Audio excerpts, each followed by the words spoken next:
So what we're going to discuss today is what's called the Introduction to Carbonyls in your textbook, and I'm actually really happy that you guys have this in the book because it's a great way to get into a topic that's a little bit different sort of conceptually and in practice than the topics we've been discussing until now, but it also has a so this will introduce it and sort of get us thinking in the mindset necessary to understand carbonyls and to understand their particular reactivity. So I'm going to start here. You see sort of the names of the carbonyls and different types of carbonyl containing compounds. So again, the key bond I'm focusing on is this CO double bond.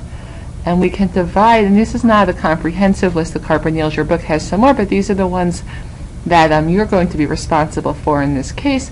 And I've divided the carbonyls into two different categories. So in this first category here, this category 1, I have aldehydes and ketones. Okay, this is category 1 for us.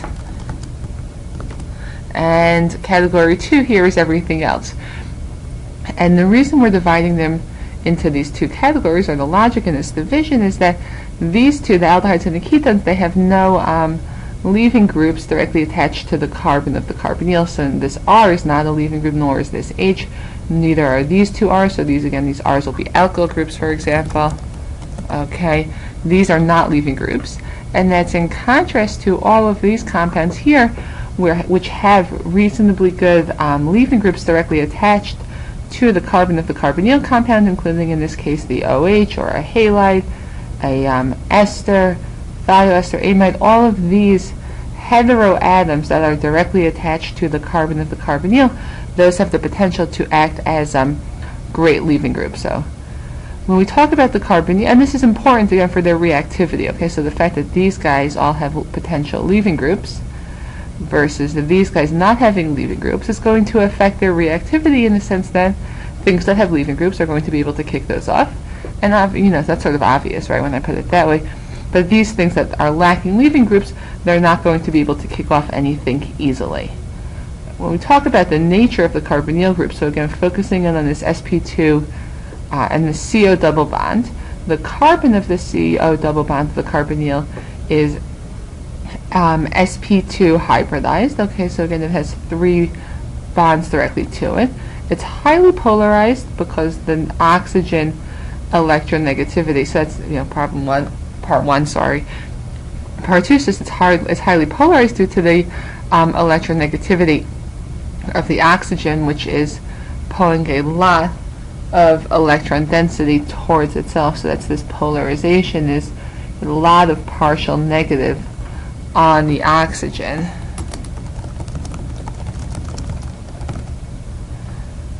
And a partial positive on the carbon, and again that's because of the electronegativity of the oxygen that enables that.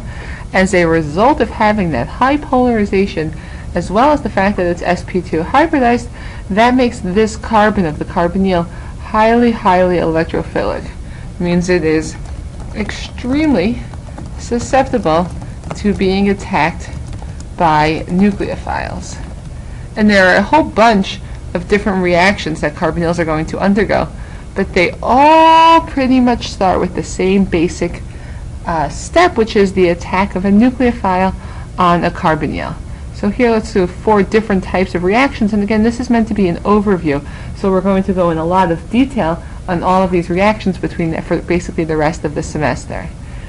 But again, they all start with nucleophile adding to carbonyl. Nucleophile to carbonyl. Oh, well, maybe not this one. Okay, fine. Most of them start with nucleophile adding to carbonyls. Okay, so let's go through this in detail. Here, nucleophilic addition of aldehydes and ketones. Nucleophile adds to the carbonyl, attacks the carbonyl, and that always results in the formation of pushing these electrons up onto the oxygen and forming a tetrahedral intermediate. So that's what I'm showing here.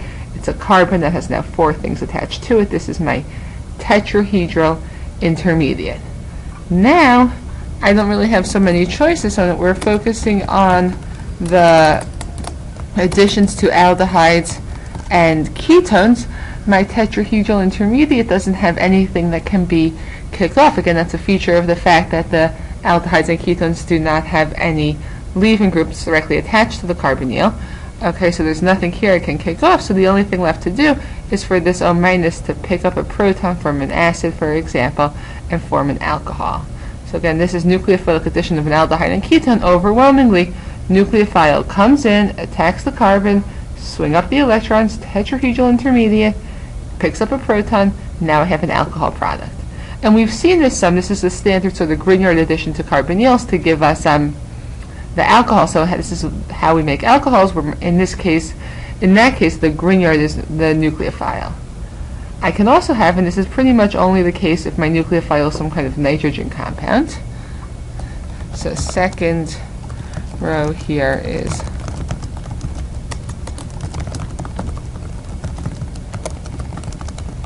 compounds, okay, where I have the same initial step where the nucleophile comes in and does the attack, except here instead of just protonating it to form the OH, what I actually do instead is use sort of the nucleophile to kick off. So this last step here has the nucleophile kicking off an OH water molecule. So again, here the first step is the same. Nucleophile comes in, pushes up the electrons, tetrahedral intermediate.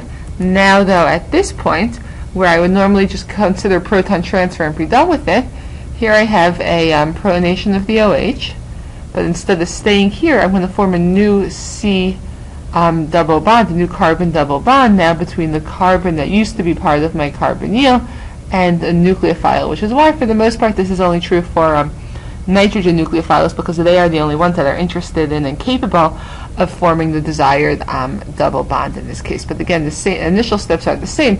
Nucleophile comes in and attacks that highly electrophilic carbon of the carbonyl center, and as a result of that attack I end up with a tetrahedral intermediate.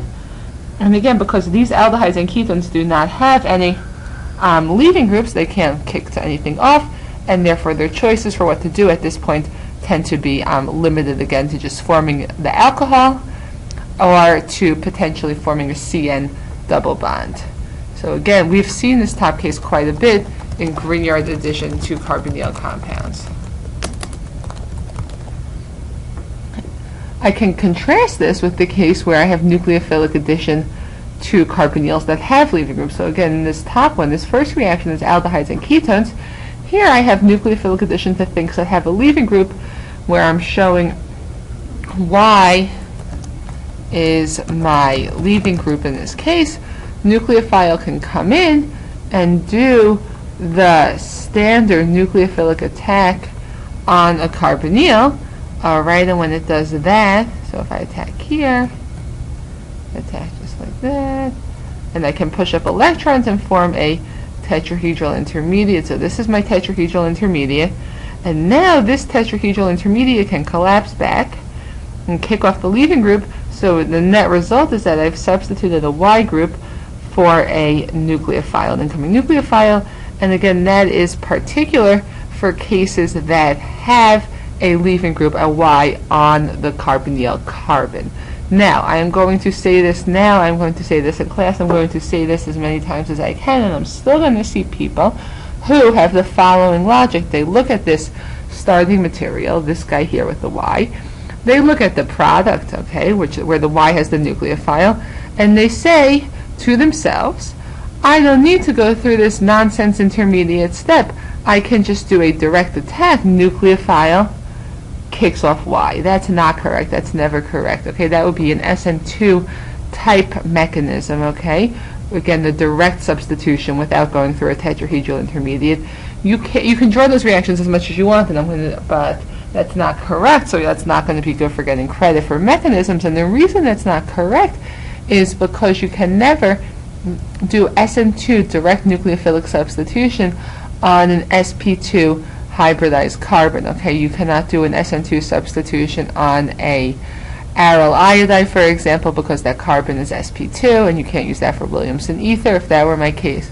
Or so we saw that in the Williamson ether kinds of considerations. And here, with regard to these carbonyls, you cannot do just a direct nucleophilic attack. You have to go through the tetrahedral intermediate in every case. And the reason you cannot do SN2 attack on sp2 hybridized carbons is that the geometry of the sp2 hybridized center really precludes this kind of efficient backside attack. So again, this is nucleophilic addition.